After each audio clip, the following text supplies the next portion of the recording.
So তোমরা কেমন আছো আর গুড ইভিনিং। তো দেখো, আমি এরকম একটা ব্যাকলেস ড্রেস মিশো থেকে পেয়েছি। ব্যাকলেস ড্রেস তোমরা এর আগে দেখেছো, শর্ট বা অন্য টাইপের, কিন্তু এটা সত্যি অসাধারণ। মানে এটার কাপড়টা যতটা সফট আর এতটাই মানে বাজেট ফ্রেন্ডলি হবে, কি দেখতে পাচ্ছ মানে কাটিংটা অসাধারণ। আমাকে সেদিন একজন বলছিল এরকম আনলিং কাট করলে স্মার্ট লাগে। বাট ট্রাস্ট মি, যে কোনো ড্রেস ডিপেন্ড করে তুমি কীভাবে ক্যারি করছো আর কতটা কনফিডেন্টলি ক্যারি করছো, তার উপর ডিপেন্ড করছে তুমি কতটা প্রেজেন্টেবল সবার সামনে। তো আমার মনে হয় না কোনো ড্রেসই আনস্মার্ট লাগে যতক্ষণ না তুমি সেটাকে প্রপারলি ক্যারি করছো, তাই তো? Hey guys, good evening and welcome to my channel.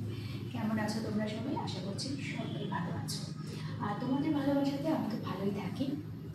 এরকম ড্রেস, এরকম ব্যাকলেস ড্রেস এর আগেও আমি পরেছি, ওটাও মিশো থেকে নেওয়া, কিন্তু ওটা কিন্তু খুব একটা স্যাটিসফাইড ছিলাম না। যেটা রেড কালারের আছে, তোমরা দেখতেই পাবে, কিন্তু এটাতে আমি ভীষণ স্যাটিসফাইড। তার কারণ হচ্ছে এটা এত কাপড়টা ভীষণ সফট, গরমের জন্য একদম মানে কি বলবো পারফেক্ট ড্রেস।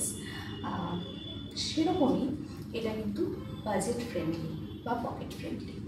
আর এটা নিচে আমি অবশ্যই স্ট্র্যাপলেস দিয়ে ছাড়াও তোমরা পরতে পারো। আমি উইথ স্ট্র্যাপ একটা ব্রা পরেছি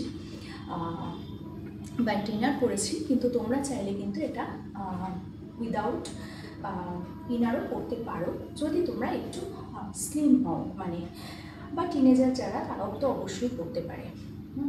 কিন্তু আমার মনে হয়েছে এটা দিয়ে পরলে একদম কী বলবো যে ফিটিংসটা খুব ভালো লাগবে।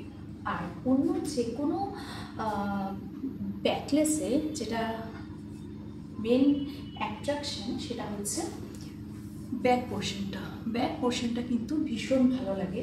এই ব্যাকলেস ড্রেসে দেখো, ব্যাক পোর্শনটা ভীষণ ভালো লাগে। কিন্তু আমি ওই যে বললাম, আমি কিন্তু ইনার দিয়ে পরেছি। তার কারণ হচ্ছে ইনার দিয়ে পরলে আমার মনে হয়েছে ফিটিংসটা ভালো হবে, সেই কারণে।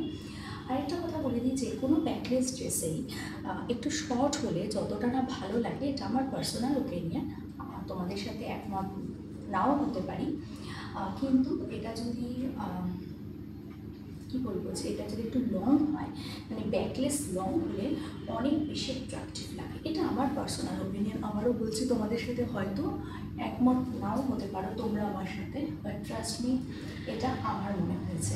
আর তোমরা আমাকে বলো তো, sari, hot pant, short backless, long backless, নানান রকমের ব্লাউজ দিয়ে শাড়ি, বা এই কিছু মানে এইরকম টাইপের ড্রেসেই তোমরা আমাকে দেখো, ওয়েস্টার্ন খুব একটা দেখো না, বা আমিও পরে আসিনি কখনো তোমাদের সামনে। তো কোনটাতে আমাকে সব থেকে বেশি ভালো লাগে?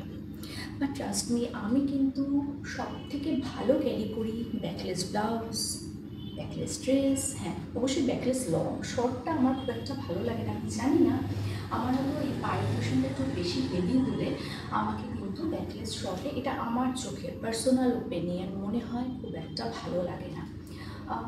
হয়তো লং ড্রেসে ভালো লাগে, কিন্তু আমি খুব খুশি থাকি লং ড্রেসে, ব্যাকলেস লং ড্রেস, কিন্তু শর্ট ড্রেসে খুব একটা আমার মনে হয় না ভালো লাগে। তো কেমন লাগলো সেটা তোমরা বলো। আরেকটা জিনিস আমি বলি, এরকম ড্রেস আমি না মিশোর আগেও দেখেছিলাম, কিন্তু আমি নিতে সাহস পাইনি, তখন ওয়েটটা এতটা আমি লস করিনি। এখন ওয়েট লস জার্নিতে আছি, এবং যতটা আমি ওয়েট লস করেছি তখন এতটা আমি ওয়েট লস করিনি। তোমরা দেখেও বুঝতে পারছো যে আমি কতটা ওয়েট লস করেছি, বা যারা বুঝতে পারছো না, আমার আগের ভিডিওগুলো দেখলে তোমরা বুঝতে পারবে। আর যারা ব্যাকলেসের সমালোচনা করো, সেটা ব্লাউজ হোক বা ড্রেস, তাদের কিছু বলার নেই। অনেকে বলে শরীর দেখানো মানেই কি আধুনিকতা? না। শরীর ঢাকা মানেই কি আধুনিকতা? এবার এই প্রশ্নটা যদি আমি করি, শরীর ঢাকা মানেই কি আধুনিকতা? নয় তো। তাহলে শরীর খোলা মানেও আধুনিকতা নেয়। আসলে পোশাক হচ্ছে মানুষের ব্যক্তিগত রুচি, ব্যক্তিগত স্বাধীনতা এবং ব্যক্তিগত পছন্দ।